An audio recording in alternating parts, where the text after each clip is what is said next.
Hello student, नमस्कार। मैं हूं विजय दिवाकर और आज आपको बताने जा रहा हूं अक्टूबर महीने की पाक्षिक मूल्यांकन 5 कक्षा 9वीं विषय गणित का सबसे बेस्ट उत्तर। यह है पाक्षिक असाइनमेंट अक्टूबर का। मूल्यांकन नंबर 5 है, कक्षा 9वीं विषय गणित, पूर्णांक 30 का है। सही विकल्प चुनकर लिखिए। प्रत्येक प्रश्न पर 1 अंक है। प्रश्न पहला, समीकरण साइन थीटा बराबर 1/2 का हल है। तो यहाँ पर ऑप्शन ए है 30 डिग्री, ऑप्शन बी है 45 डिग्री, ऑप्शन सी है 60 डिग्री, ऑप्शन डी है 90 डिग्री। तो यहाँ पर ए का मान हो जाएगा 30 डिग्री, क्योंकि यहाँ पर साइन थीटा बराबर 1/2 है। इसका मतलब थीटा का जो मान है, अगर हल की बात करें, साइन थीटा बराबर 1/2, चूंकि साइन 30 बराबर 1/2 है, तो समीकरण 1 और 2 की तुलना से साइन थीटा बराबर साइन 30, तो थीटा का मान हो जाएगा 30 डिग्री। प्रश्न दूसरा, कास 30 डिग्री गुणित साइन 60 का मान होगा। तो यहाँ पर इसका ऑप्शन ए है वर्गमूल 3/4, ऑप्शन बी है 3/4, ऑप्शन सी है वर्गमूल 3/2, डी का मान 1 है। उत्तर बी 3/4 इसका सही आंसर है। देखिए, कास 30 गुणित साइन 60 है। कास 30 का उत्तर हो जाएगा वर्गमूल 3/2 और साइन 60 का हो जाएगा वर्गमूल 3/2। इसको हल करेंगे तो वर्गमूल 3 का होल स्क्वायर भागित 2 दूनी 4, सॉल्व करेंगे तो 3/4। ये हो गया आंसर। प्रश्न तीसरा, समकोण त्रिभुज में सबसे लंबी भुजा कहलाती है। ऑप्शन ए लंब, ऑप्शन बी आधार, ऑप्शन सी कर्ण, डी कोई नहीं। तो उत्तर हो जाएगा आपका सी कर्ण है। यहाँ पर ए बी सी जो है आपका एक त्रिभुज है, जिसमें ए सी कर्ण है, बी सी आधार है, ए बी लंब है। तो इस तरह से ये समकोण त्रिभुज कहलाती है, जिसमें सबसे लंबी भुजा जो है कर्ण होती है। प्रश्न चौथा, प्रत्येक रेखीय युग्म कोण होते हैं। ऑप्शन ए पूरक, ऑप्शन बी संपूरक, ऑप्शन सी संपूर्ण, ऑप्शन डी समकोण। तो उत्तर बी है संपूरक कोण। तो यहाँ पर हो जाएगा आपका 60 और 120 दोनों को मिलाकर के संपूरक कोण हो जाती है। जब दो कोणों का योग 180 अंश हो तो रेखीय युग्म या संपूरक कोण कहलाती है। तो ये संपूरक कोण हो जाती है। प्रश्न नेक्स्ट है, रिक्त स्थान की पूर्ति कीजिए। प्रत्येक प्रश्न पर 1 अंक है। Sine square theta plus cos square theta का मान सदैव खाली स्थान होता है, तो 1 होता है। कास थीटा का व्युत्क्रम अनुपात क्या होती है? तो सेक थीटा होता है। समान त्रिज्याओं के दो वृत्त खाली स्थान होते हैं तो सर्वांगसम होते हैं। किसी समबाहु त्रिभुज का प्रत्येक कोण खाली स्थान होता है, तो यहाँ पर आप अंडरलाइन जरूर कीजिएगा। 60 अंश का होता है। प्रश्न दूसरा, साइन 60 डिग्री और टेन 60 डिग्री का मान लिखिए। साइन 60 का मान होता है वर्गमूल 3/2 और टेन 60 का मान होता है वर्गमूल 3। विशेष सूचना प्यारे बच्चों, कृपया ध्यान देवें। आप सभी स्टूडेंट को सूचित किया जाता है कि आपके वार्षिक परीक्षा में आने लायक सुपर मोस्ट आईएमपी प्रश्नों का सेट और वीडियो हल समझाते हुए विस्तार से प्राप्त करना चाहते हैं, तो एवं सभी विषयों का असाइनमेंट उत्तर प्राप्त करने हेतु कक्षा 9वीं का, 10वीं का, 11वीं का और 12वीं के वार्षिक परीक्षा की तैयारी हेतु हमारे चैनल विजय दिवाकर को सब्सक्राइब जरूर कीजिए और बेल आइकन की घंटी जरूर दबाइए। आपका सहयोगी शिक्षक विजय दिवाकर। इस वीडियो को अधिक से अधिक लोगों तक शेयर करके मदद करें और पुण्य का लाभ उठावें। प्रश्न तीसरा, सर्वांगसम की शर्तें लिखिए। आकृतियों की सर्वांगसमता। सामान्य रूप से ज्यामितीय आकृति सर्वांगसम कहलाती है यदि उनका आकार और आकृतियाँ एक ही है। दूसरा, दो रेखाखंडों की सर्वांगसमता। दो रेखाखंड सर्वांगसम होंगे यदि और केवल यदि उनकी लंबाइयाँ बराबर हो। तीसरा, दो कोणों की सर्वांगसमता। दो कोण सर्वांगसम होते हैं यदि और केवल यदि उनके माप बराबर हो। चौथा, दो त्रिभुज की सर्वांगसमता। दो त्रिभुज सर्वांगसम होंगे यदि और केवल यदि उनके शीर्षों के बीच संगतता इस प्रकार हो कि उनकी संगत भुजाएं और संगत कोण बराबर हो। प्रश्न चौथा, यदि cos थीटा बराबर 4/5 हो तो साइन थीटा का मान ज्ञात कीजिए। दिया है cos थीटा बराबर 4/5। हम जानते हैं sign square theta plus cos square theta का मान 1 होता है। cos स्क्वायर थीटा बराबर 1 minus sign square theta. cos square theta बराबर 1 माइनस साइन स्क्वायर थीटा से अगर हम पक्षांतर करें तो साइन स्क्वायर थीटा बराबर 1 माइनस cos स्क्वायर थीटा हो जाती है। साइन स्क्वायर थीटा बराबर 1 माइनस cos स्क्वायर, उसको होल स्क्वायर में चेंज कर सकते हैं। मान भर दिए cos थीटा का 4/5, तो होल स्क्वायर हो जाएगा। 4 का वर्ग 16, 5 का वर्ग 25, तो 25 ऋण 16/25। साइन थीटा का मान हो गया 9/25 का वर्गमूल। तो 9 का वर्गमूल 3, 25 का होता है 5। साइन थीटा का मान निकल गया। अथवा अन्य विधि से cos थीटा बराबर 4/5। cos थीटा का मान होता है आधार बटे कर्ण।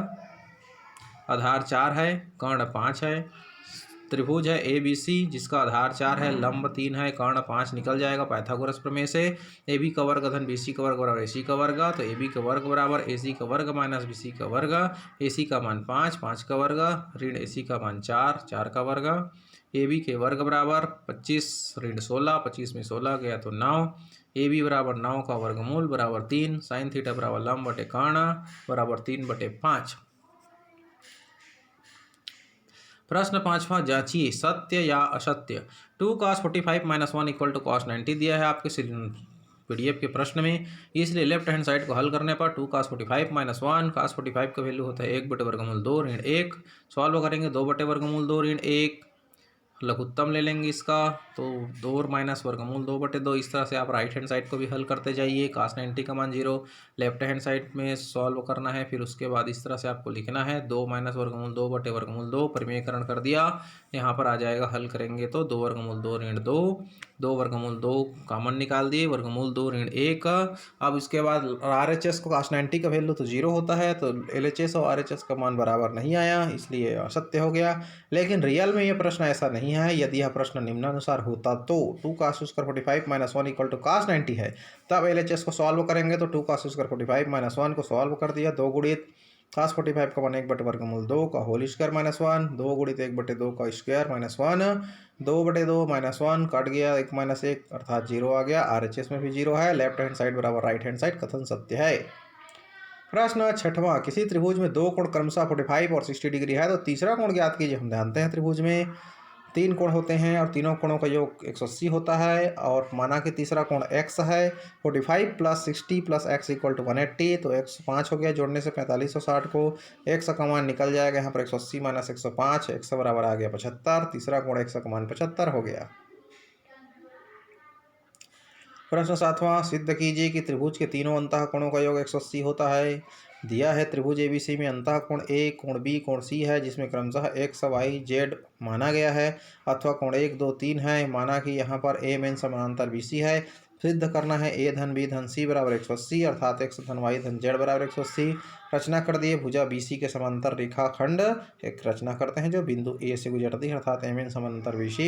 प्रूफ, कोण MAB बराबर ABC एकांतर अंतः कोण, कोण NAC बराबर कोण ACB, ये भी एकांतर अंतः कोण बराबर होते हैं। कोण MAB प्लस कोण BAC प्लस कोण NAC बराबर 180, सरल रेखा का कोण 180 अंश का होता है। अब MAB की जगह ABC डाल दिए, NAC की जगह ACB डाल दिए, क्योंकि दोनों बराबर है। अब इसके बाद इसको सॉल्व करेंगे यहाँ पर, तो y धन x धन z या x धन y धन z बराबर 180, या कोण A धन कोण B धन कोण C बराबर 180, इस तरह से इसको बनाना है प्यारे बच्चों।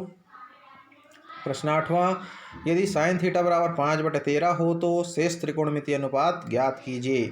साइन थीटा का मान 5/13, अर्थात यह लंब बटे कर्ण है, क्योंकि हम जानते हैं साइन थीटा का सूत्र लंब बटे कर्ण होता है। अगर हम यहाँ पर त्रिभुज की बात करें तो त्रिभुज ABC में AC लंब है, BC आधार है। अगर आप इसको थीटा मानेंगे तो थीटा के जो सामने वाला होता है वो हमेशा लंब होता है, नीचे वाला आधार होता है, और सबसे बड़ी भुजा कर्ण होती है। अब इसके बाद त्रिभुज ABC में लंब AC बराबर 5 है, तो कर्ण AB बराबर हो जाएगा 13। पाइथागोरस प्रमेय से AB का वर्ग बराबर AC का वर्ग धन BC का वर्ग, इसको सॉल्व करेंगे। AB का वर्ग बराबर AB का मान 13 का वर्ग, AC का मान 5 का वर्ग धन BC का वर्ग, 13 का वर्ग हो जाएगा 169 बराबर AC का मान 5 है, 5 का वर्ग 25 धन BC का वर्ग, BC के वर्ग बराबर 169 ऋण 25, तो 169 है 25 का सॉल्व करेंगे तो 144 का वर्गमूल 12 हो जाएगा, अर्थात BC का मान 12 हो जाएगा। त्रिभुज ABC में साइन थीटा बराबर लंब बटे कर्ण, लंब का मान 5 है, कर्ण का मान 13 है, 5/13 हो जाएगा। cos थीटा का मतलब होता है आधार बटे कर्ण, तो 12/13 हो जाएगा। टेन थीटा बराबर लंब बटे आधार, तो 5/12 हो जाएगा। इसी तरह से कोसेक थीटा बराबर कर्ण बटे लंबा, तो 13/5 हो जाएगा। सेक थीटा बराबर कर्ण बटे आधार, तो 13/12 हो जाएगा। और कॉट थीटा बराबर आधार बटे लंबा, तो 12/5 हो जाएगा। इस तरह से इसको बनाना है प्यारे बच्चों। विशेष सूचना आप सभी प्यारे स्टूडेंट के लिए बहुत ही ज़रूरी सूचना है, आप ध्यान से देखिए, कृपया ध्यान देवें। आप सभी स्टूडेंट को बार बार सूचित किया जाता है कि आपके बोर्ड परीक्षा में आने लायक कक्षा 10वीं में, 12वीं में, 9वीं में, 11वीं में आने लायक सुपर मोस्ट एक से बढ़कर एक इंपॉर्टेंट क्वेश्चन का वीडियो सॉल्यूशन हम तैयार कर रहे हैं, ताकि आपकी बोर्ड एग्जाम की अच्छे से तैयारी हो सके। इसलिए आपके वार्षिक परीक्षा में आने लायक सुपर मोस्ट MP प्रश्नों का सेट और वीडियो हल समझाते हुए विस्तार से प्राप्त करना चाहते हैं अगर आप, तो आप हमारे चैनल पर बने रहिए, सब्सक्राइब कर लीजिए, तभी आपको नोटिफिकेशन मिलेगा। सभी विषयों के असाइनमेंट का भी उत्तर आपको मिल रहा है, बनेगा, हमारे चैनल के माध्यम से बन रहा है। हर सब्जेक्ट के असाइनमेंट का आंसर आपको उपलब्ध करा दी जाएगी प्यारे बच्चों। कक्षा 9वीं का, 10वीं का, 11वीं का, 12वीं के वार्षिक परीक्षा की तैयारी हेतु हमारी चैनल विजय दिवाकर से जुड़िए, सब्सक्राइब कीजिए, बेल आइकन की घंटी जरूर दबाइए। आपको फायदा कुछ न कुछ जरूर होगा। आपकी परीक्षा की भी तैयारी करवाएंगे हम। आपका सहयोगी शिक्षक विजय दिवाकर। इस वीडियो को अधिक से अधिक लोगों तक अपना फॉरवर्ड करने के, शेयर करने की कृपा करें। अगर पसंद आया तो लाइक करें। आप दूसरे की मदद करेंगे तो आपको पुण्य अवश्य मिलेगा। धन्यवाद फ्रॉम विजय दिवाकर। वंदे मातरम। जय हिंद, जय भारत, जय छत्तीसगढ़।